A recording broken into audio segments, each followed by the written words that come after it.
Welcome to a sneak peek of Krypton Academy. As I mentioned to you guys before, Krypton Academy has moved to patreon.com/onlystupidanswers, where Sal and I are now covering Superman, the animated series. But I thought it'd be cool to give you a little taste of what that looks like. So this is our discussion of the first 2 episodes of season 1 of Superman, the animated series. There's plenty of other content over there, including Spider-Versity and Mutant Academy, where Sal and I discuss Spider-Man and the X-Men respectively. And if you want to catch those discussions live, there's a tier for that as well. But if you want to keep up with Krypton Academy, be sure to join us over at patreon.com/onlystupidanswers. And I hope you enjoy this sneak peek. Hello, everybody, and welcome back to Krypton Academy. What is that? Oh, that's right. Krypton Academy is now a Patreon exclusive show because I let you guys vote on it. I gave you guys some options.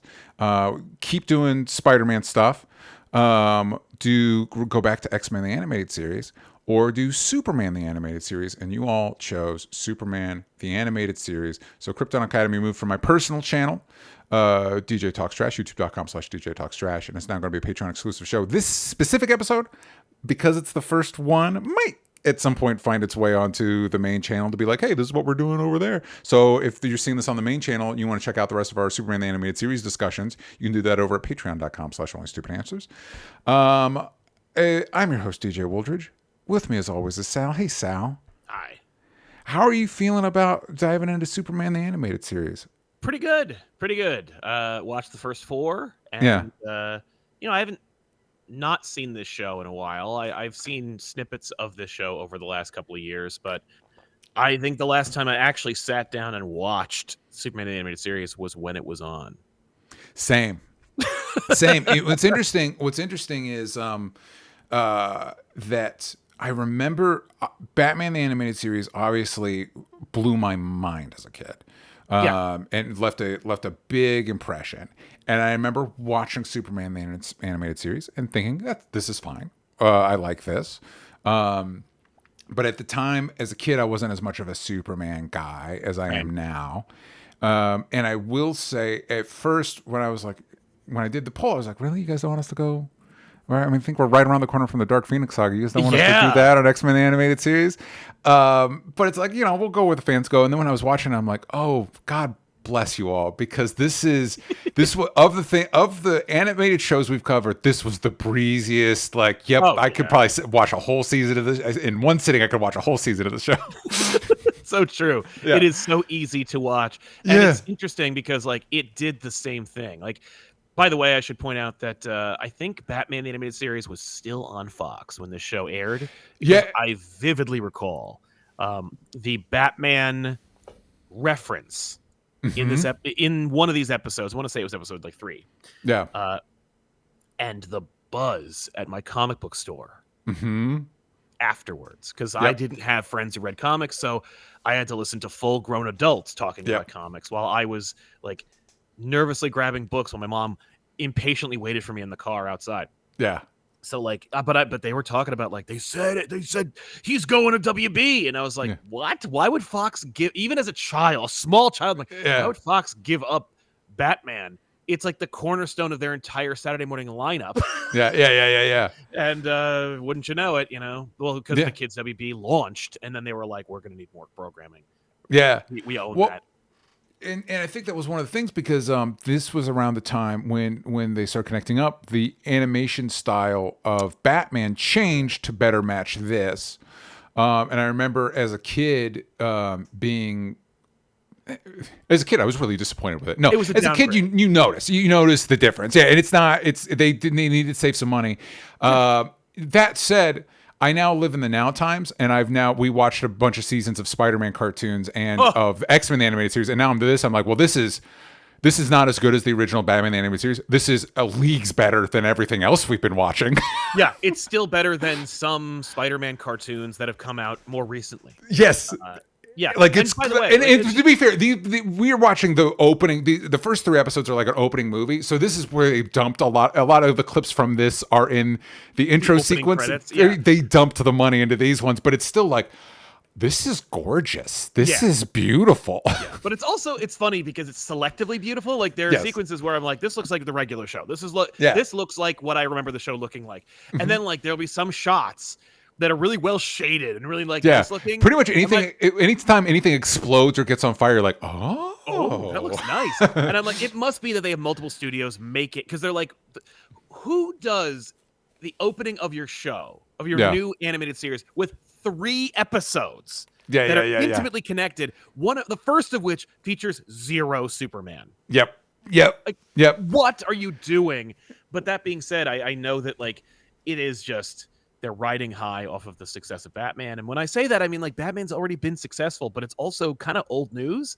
Yeah. People love Batman, but like it's not the, you know, the crater has been made. People have settlements around the crater now. Like it's not, yeah. You know, it's not as like, I remember it like it was yesterday. They're just like, oh yeah, and the greatest adaptation of Batman is still on the air. Yes. Like people have become accustomed to it. So Superman, it's like, oh, maybe we can catch lightning twice. I think they do, but it never like blows my mind like Batman did. Like that first season of Batman is still like a thing that should be taught, a thing that should be like, there's a reason why there's at least 2 art books, you know, documentaries, like make everything to explain how this thing happened. Because it's because it's a minor miracle, the production value and everything that went into it. And I agree with you, Sal, especially as we move into this to Justice League, whatever. Justice League is also, I think, a refinement of not this, but the Batman new style, like what they did with Batman, the New Adventures of Batman or whatever it was. Because there's also Batman and Robin, which has a beautiful Shirley Walker theme that I love. Yeah, it's more or less when they couch the show with Batman, when it was like the Batman Superman Adventures, where Kevin Conroy doesn't do any more variants on his voice work. It's just Batman all the time, even when he's Bruce Wayne. The difference is Bruce kind of sounds like he has cold now. Yeah. But otherwise, no change. The Barbara Gordon relationship pushing and the straight up downgrade of character design. Like everyone looks worse. They're you know, and I remember as a kid, the thing that stood out to me is it was so much darker and everything was so like Bane was kind of gross. Scarecrow was actually like fucked up to look at. And it was one of those, which, I think if I revisit it now, I'm like, oh, this is cool. But as a kid, it was just off putting. But, and they're clearly saving money. Can I tell you that for me, the biggest crime of later Batman animated stuff in this universe and this show is they don't even try to do the Batman intro, that iconic later seasons of Batman animated series abandon it. Yes. And this one doesn't even have one. I'm like, I get that it doesn't make sense to have an opening like that, but I need it. I need it because it's beautiful. It lives in my head it's lived in my head rent free since I was a child. For the record, the new Batman and Superman Adventures theme also slaps. Yeah. It's nothing against the theme. It's like, I want that full animated I want that. I want the WB logo to the spotlights from the blimp to the...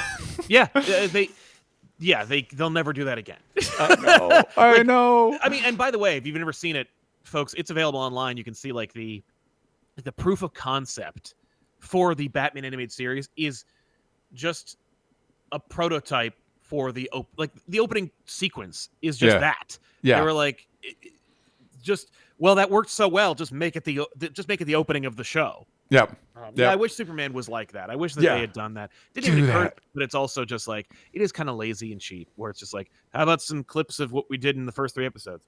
Yeah. And it's Spider-Man did it. Credit where it's due. What's another animated series that had its own distinct, not recycling animation, with also a theme that for every kid that grew up in the 90s is iconic? X-Men the animated series. That whole sequence is unique. It's not the Batman the animated series sequence, but that's a problem that whole X-Men show has. I think it is. For a lot of people, I think it is the Batman animated series sequence for them. Like in terms of at least in terms of the theme. The theme, definitely. There's some people who hear the X-Men theme and have more of a visceral reaction than the Batman animated series. And I get that, God bless you. I get it. I get it. I guess I get that. In that, isn't the Batman the animated series thing just the Tim Burton, or excuse me, the Yes. Danny Elfman? Yeah, it is. It's so I basically get that. I'm just talking about purely on an animation aesthetic level. Yes. The Batman animated series one of crushes. Yeah. Oh yeah. I mean, although I do the problem with the X-Men intro is, besides the fact that like it doesn't look as good as Batman, is that for me it ruins the show anytime they introduce a new mutant, because I know they're not in the intro, so they will not stay. They will not stay. It's a weird thing. It's the Scooby-Doo, like, that object's going to move effect. Yep. Yep. I'm like, that one's different color. He's leaving. Yeah, exactly. Well, and again, credit where it's due. 97, they changed the intro to put them all in. Yeah. Yeah, good. Okay, well, enough. Sal, I should have given you some lead time. Would you mind bringing up the synopsis? Oh yeah, absolutely. For this? Well, the first episode, Last Son of Krypton Part 1, is Jor-El, unable to convince the Kryptonian government of the pending destruction of the planet, plans to save his son while Brainiac makes him a fugitive. Yeah, I guess a lot of those things happen. Hey, we're back to really poorly written descriptions of the show. You're welcome, everybody. This originally aired on September 6th, 1996. That's almost 30 years ago. Oh, my God. Like 29 years ago. That hurts my heart a little bit. But hey, hey, gang. Yeah. Anyway, so this episode was written, I think all three parts are written by Paul Dini and Alan Burnett, who are obviously hugely influential in Batman the Animated Series. We're already bringing out the big guns for bringing Superman into this universe. And I think in a previous episode, you and I mentioned that they skip over Krypton in the animated series. Yeah, I thought they did, but no. The first episode is just all Krypton. It's all Krypton. And I have in my notes, we're back to, or I guess starting with Action Dad Jor-El. There's a lot of parallels between these episodes and Man of Steel. Yes. It is just getting it wrong, though. Like everything they interpret from this is just incorrect, or misinterpretation. I love every creative decision that they make in Krypton, from Jor-El and Lara, Cal, Tony Todd's father-in-law, the council, and of course Brainiac. This is, I think, the first time that we say, oh, Brainiac is a Kryptonian invention, and this is his whole accumulation of knowledge. Like all that distilled into this and setting up, they're like, this isn't one of those things where we're worried we're gonna get canceled. This is a new network. We're gonna be here as long as the network exists. So we're good. So we can bury the lead a little bit. But like, man, I will never like a Brainiac more than the animated series Brainiac. Well, especially once we're getting way ahead of ourselves, but once you start getting into stuff in Justice League and stuff like that. Oh my God. Brainiac's a big deal in this universe. He's a big deal. Yeah. No, I'm with you, man. It's one of those things too, and we'll talk about it more. I don't want to get too far ahead of myself, but it is one of those times, and we said this stuff like this with Spider-Man the animated series, especially since the movie stole so heavily from that. Yeah. But it's one of those, like, watching this, it's like, these three-parter is 60 minutes. Take this, the Metallo episode, the Brainiac episode, mix them together. That's your Man of Steel movie. Yeah. What are we doing? Right. Why are we doing? Creative. Like, just do that. Just do this. Just steal from this. The fact that like everyone still steals from the Spider-Man cartoon show because they watched it when they were like 5. Yeah. Is just like this is if that's the template, then just use this. Use this, because it was. We'll get into it more, but anyway, I should note that Daddy Jor-El is voiced by Shooter McGavin himself. Christopher McDonald, so great. It was great. Which I believe they bring him back. We might cover this. They do bring him back. They bring him back for to play Superman in Batman Beyond. To kind of like, he's older now, which we'll probably cover. If we do this long enough, we'll probably cover those 2 episodes because they're pretty great. They're pretty great. They're great. No, they're amazing. I love those episodes. So while Papa Jor-El is melting some ice caps, he's attacked by an alien monster, kind of inexplicably. I assume this is one of those, like, this is a kid's show. We got to get some action and beat in there right off the bat. The moment where they were like, hey, so Jor-El looks at samples for the next 25 minutes? I think not. He's got to get attacked by some kind of space monster. Yeah. All I can think of is just John Peters in my head being like, he's got to fight a giant spider in the 3rd act. Yeah, exactly. You got to get, like, every 10 pages, something has to happen. Like maybe some polar bears attack him. You know, He's in the ice. Wasn't that in Death of Superman? The Superman Lives, wasn't that? Yeah, that's in Superman Lives. That's in the Kevin Smith script where it's like, right. He's in the ice. Why? He's just looking around. How about well, it's a Fortress of Solitude. There's nothing there. Yeah. How about some polar bears? Yeah, exactly. So meanwhile, back at the ranch, Lara's dad, who's voiced by Tony Jay, you'll probably recognize his voice immediately, but not necessarily be able to pin it. He's Megabyte in the reboot cartoon. Is he? Dude, reboot's underrated. Yeah. Oh, he was in, he's Frollo in Hunchback of Notre Dame. Yes. He's the supreme being in Time Bandits. You'll know his voice. The second you hear it, you're like, oh, that guy. Yeah. I think he's some kind of like authority figure in the Beauty and the Beast movie. He's everything. He's everything. So great. Yeah. His voice is fantastic. Understandable why he's in a bunch of stuff. Yep. He's not vibing with Jor-El's findings. There's earthquakes. Nobody's worried. Why is nobody worried? Because Brainiac, dude, this is actually kind of prescient. The stuff they do with Brainiac here is like way ahead of the curve. Because the whole planet has trusted itself to an AI. They're like, Brainiac says it's fine, so it's fine. And there's even a line where the first interaction we see with Brainiac is Jor-El comes back from the findings, and Brainiac says some sort of bullshit. And Jor-El's like, didn't people program you to, like, humans don't like being spied on? Like, basically, Brainiac spying is like a panopticon. He's spying on everybody. Yeah. And it's like this, it's a little uncomfortable how much this feels relevant. Yeah. Anyway, so, yeah, the whole council, classic Krypton shit. The whole council's like, Jor-El, fucking calm down. Yeah. And Jor-El goes back to the lab to check Brainiac's data set. I actually really like the way this is played. He's checking Brainiac's stuff, and he's like, wait, you're leaving. I love it, because they even visualize it. It looks like he's packing his bags. Yep. Yeah. That visualization, by the way, of like computers where it's just like lights, and then like when they turn off, that means the file's gone. Like, it's just so great. But I love that so much. He's like, oh my God, you're leaving. You're leaving. And he's like, yeah, you got me. Yeah, I love that moment. Oopsie, he's you like, caught me. All right, well, since we're both on the same page, like, how long do we have? Like, you have hours. Yeah. It's really I'm still on the team of saying I don't love spending time on Krypton because it just these questions of why not the rest of them? Why whatever? I just think it's hard to come up with make those answers in a believable way. And so I think what James Gunn did with Superman is the right call. You know as much about Krypton as Superman does, which is not a lot. And like, why is he the last one? It's complicated. And you know what I mean? It just doesn't matter. That said, this is a great way to do it. If you're gonna do the Krypton shit, use this as a point of reference because they handle it well. Yeah.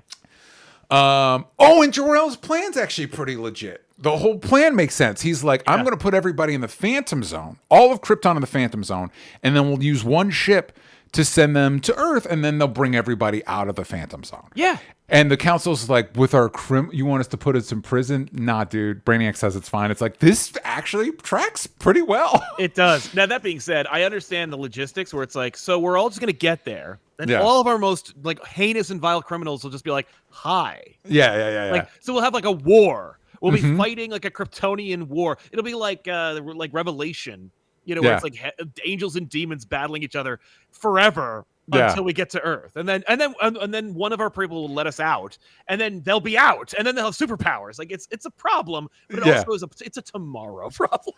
Yeah. But also, Sal, we need to acknowledge everything you said. One was why there's the disconnect here, but also everything you said sounds dope as fuck. Right. And so that sounds super fucking cool.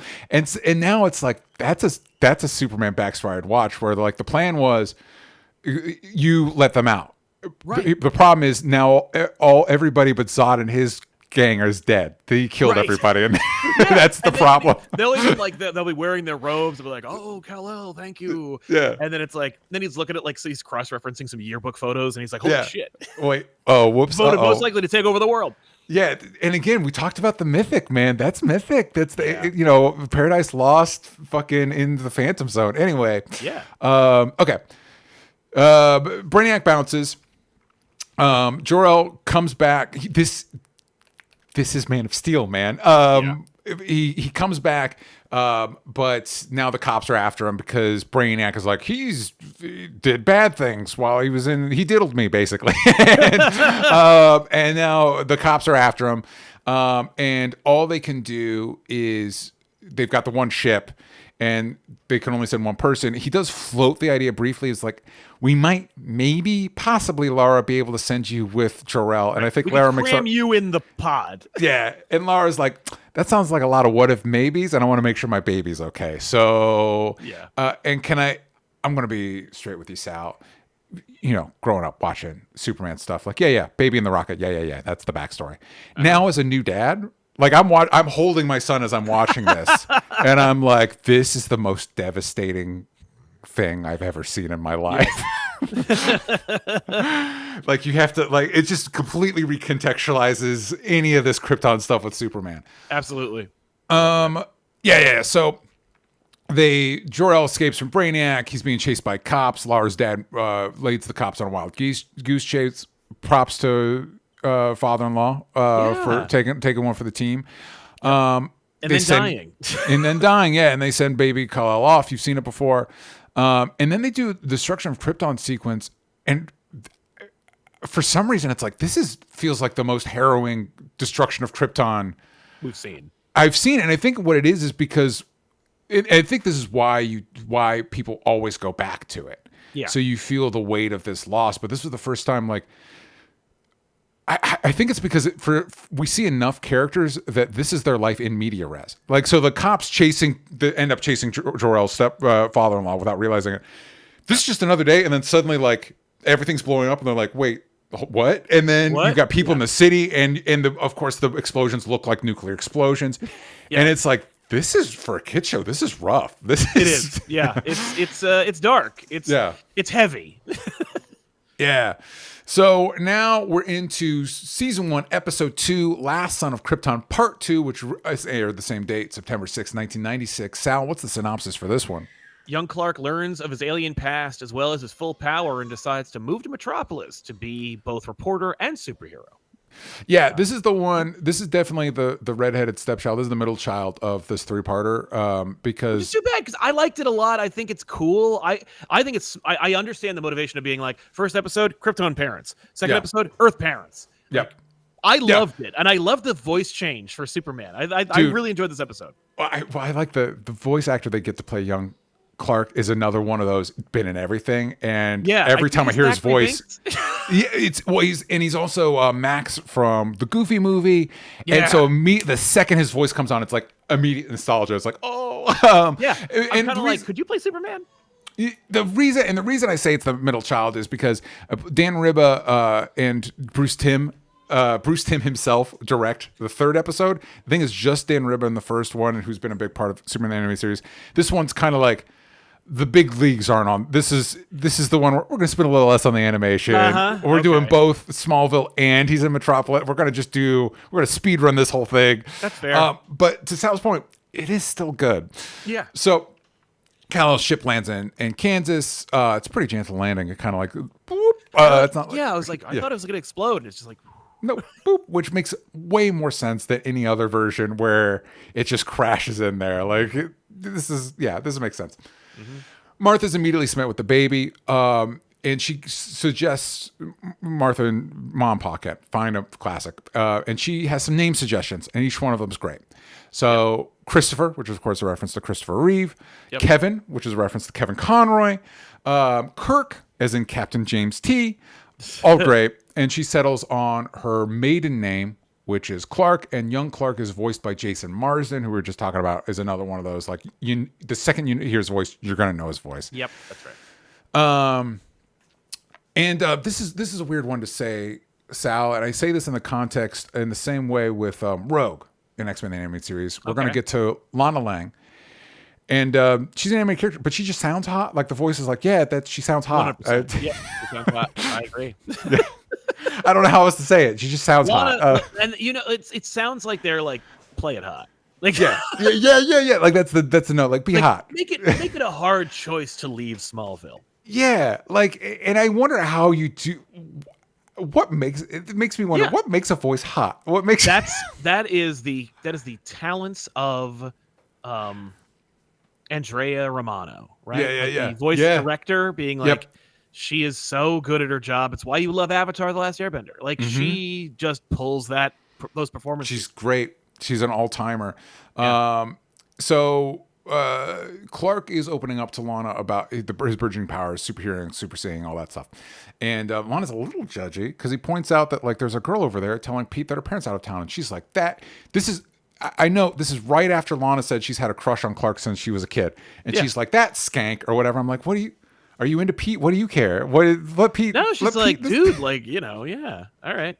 I think she's just a cat, she's just catty. Right. Yeah, let him be. And this might be, and we're going to get into this more, a lot of old-timey references, even for people from Salamai's generation. There's references to stuff that's before our time. and this is definitely pulling from like, 50s era type stuff. Yeah, 100%. Clark saves a family from a traffic accident. Paul explains how they found Clark. He says, you know how some babies are found in baskets, to which I was like, no, I don't know. That's nobody does that anymore. I'm making a Moses reference, but also why? Yeah. That's I know, but also like, but why in this scenario, man? He doesn't know what you're talking about. Yeah, I know. And also there's, the babies being left at fire departments, but I don't know that they're left in baskets anymore, even in the 90s. But maybe in like Looney Tunes cartoons. Yeah. And they hand Clark a doohickey that projects a message from his parents. And then Clark runs away from home. He's like freaking out and he starts to fly. So great. Such a great sequence. It's so trim and easy. Just, his parents give him the quick and dirty version. He's so upset. He runs. He realizes how fast he is. He flies. He loves it. Now he's like, all right, never mind. Yeah, actually, this is dope. Actually, yeah. And you know what? They didn't say anything weird and creepy like they want me to like have a harem or like take over the planet. So I guess it's gonna be all right. I don't know about you, Sal. I've been seeing a lot of pushback on that from the new Superman movie, and I will say, watching it again, the second half they find doesn't really seem to gel well with the first half. It straight up doesn't. It feels like there's supposed to be a reveal later in the movie. Yeah. I'm going on record. I officially believe that the second half of the message is either 100% doctored. Yeah. Even though Mr. Terrific says it isn't. Yeah. Or it's a mistranslation of what they're saying. Yeah. And that it was supposed to be in the movie, and they and Gunn's like, but it does conflict with my like ending, so I'll just cut it and people won't freak out about it. Yeah. They're going to, and they did, and so I'm gonna have to put it in like the Supergirl movie or something. Like I'm gonna have to fix it. On some level, we have to address it on some level in the Supergirl movie, especially since we've cast actors that play her parents. So we're gonna have to like touch on this. Are they gonna be bad guys too? Like no, it's gonna be. Well, and you can make the argument. Truthfully, you can make the argument of that because it's not necessarily inherently nefarious. No. It's just that you could make the argument like, well, Krypton's just different. We have different cultural values and stuff like that. Like we don't. It's not like I'm not telling you to be. We're telling you to be good. It's just that means something a little different to us than it does to you. I think a workaround, and I do the workaround to that, and I do think it might be a little cowardly. But the one I think that I would be more comfortable with is because there's that scene. One of my few issues with that movie is I think they brush over that reveal too quickly. I would spend more time on it. Because like you said, it's basically like Lex is like, this is a thing, and the Mr. Terrific's like, I just checked in the last 5 minutes and it is a thing. And I'm like, that's it? That's the only investigating we're doing on this matter? Okay. Yeah, well, especially because like it's clearly an homage to Birthright, where like Lex Luthor steals a message from the L's and then shows it to people as like a misinterpretation, like because that'll turn people against him. Like it's just the same thing. Yeah. It's just that the sad part is the ending of Birthright is so amazing. Yeah. Where, like, Luthor co-ops Kryptonian technology and like turns it against Superman, and like people are like, "Oh my God, we're getting invaded by Kryptonians," and it turns out it's Lex Luthor, and he's just an asshole. And through the technology, Superman manages to send a message back through time to the L's, and so like you see them as they're sending their rocket, and they're holding each other, and as the rocket leaves, there's a vision. Like a message that comes in, and he says, "Mother, Father, I made it." Yeah. So before they die, they know their son not only makes it, but he grows up into a man. Yeah.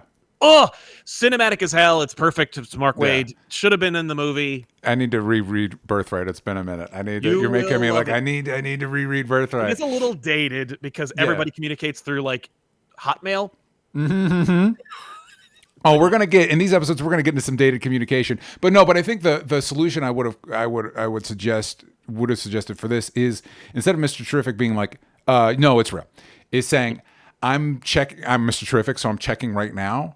Yeah. And it could be fake, but right now it's looking like it's not doctored. And so you saw that little bit of ambiguity. Yeah. And because I think that still would send Superman on a crisis because there's the notion that this cornerstone of his identity isn't what he thought it was. I agree. And you never resolve it. Is it doctored? Is it not doctored? We may never be sure.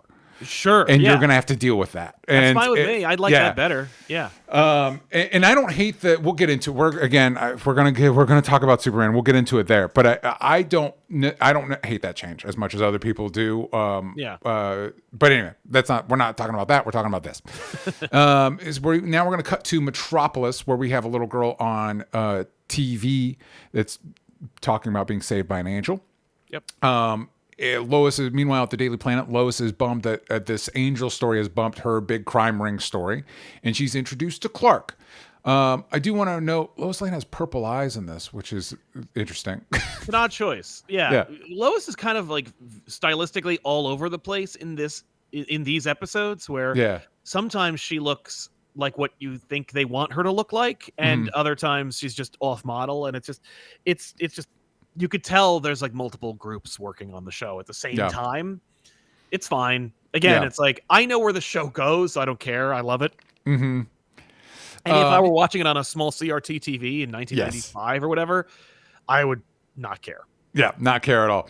So Lois uses Jimmy as a distraction. This is actually really... Yeah, these episodes are pretty well written, man. So she's like, "Oh, Clark, this is Jimmy Olsen," and he like tries to show Clark his photos, and they stumble over each other. And he's like, "I'm trying to be a photographer. Lois Lane uses me all the time." Meanwhile, Lois is now in the elevator, gone, and Clark's like, "I see how she uses. Yeah, she does use you all the time. I see now." Mm-hmm. And this is something else I love and this is something that the Superman movie gets right. James Gunn's Superman movie gets right. Is Clark's savvy. Clark's a smart guy. There's a lot of times, especially when we try to pair off Superman with Batman, it's like, Superman's the dumb one. No, he's not. That's not Superman. And so when Lois gets to this big showing we're going to get to, Clark's already there. Yep. He's got a quote from a guy. And Lois is like, "Can I use that quote?" He's like, "If I get the byline," it's like, "Yeah, this is it. This is, yep." Mm-hmm. Well, and I like it too, because it taught him, he's like, all right, I don't have to like coddle her. Like, I could push back. Yeah. There's that dynamic. And I think people, especially in the past few years, they forget this element, and God bless James Gunn Superman, because it remembers part of Superman is a romance. Like a will they, won't they, rom-com, meet cute. Like, that's part of it. That's baked into the DNA. Yeah, it occurred to me that I don't actually remember at all at what point in the show she finds out he's Superman. Wow, we'll have to see if we can clock that. I actually think it might happen between shows, like sometime between Superman the Animated Series and Justice League or whatever. Because she doesn't know that he's Superman in the Batman Superman World's Finest movie. She does not, which we will get to, and I'm very excited for it. I'm very excited for it. So the showing of the red is Lex Luthor showing off the Lexo suit, which is giant mech, basically. Lex claims that the suit is... I like this too. Lex is like, "This isn't an instrument of war. I see it as an instrument to end wars." Wait, where have I heard that one before? Interesting. And did it? No, it did. So the presentation is attacked by mercenaries who steal the suit. One of those mercenaries is a Mr. John Corbin. Put a pin in that one. Yeah. Lois is saved by Superman. Her response to first seeing Superman is, "No way." Because she was big. She was like, "This angel story's stupid. This isn't a thing." Yeah. And he tries to stop the mercenaries, and a stray missile hits a plane, and that's where we get a to be continued, which will lead us into our third episode, which is going to be part of the second episode of this series of Krypton Academy. Yes. That's what it is. Sal, where can the kids find what you're working on? Check us out at youtube.com/comic-pop or Comic Pop Returns, where we talk about comic book related media on a regular basis. You'll see me and my friends having a couple of yucks, and I think you'll like it. Check it out. Check that out, please. In the comments, you can watch the show live at patreon.com/onlystupidanswers. If you're listening to it, you're on Patreon. If you want to watch it live, that's the next tier up. And you can comment like this, like T-Time480 says, you're right, DJ, it happens off screen in between Superman and Justice League. Lois finds out. What a disappointment. That is a disappointment, and you wouldn't do that now, but at the time, it's like, you want to keep that will they, won't they going for as long as possible. Yeah. But that is a bummer. I'm with Sal. That is a bummer. You want to show it. You want to show that reveal. Especially since Lois doesn't get a lot of screen time in Justice League, which makes sense she wouldn't, but bummer. Yeah. Anyway, so if you're listening to this, you're a patron. If for some reason I release this to the public and you want to see the rest of our conversations about Superman, you can do that over at patreon.com/onlystupidanswers. I want to thank everybody who is a patron. Couldn't do the show without you. And we'll see you next time.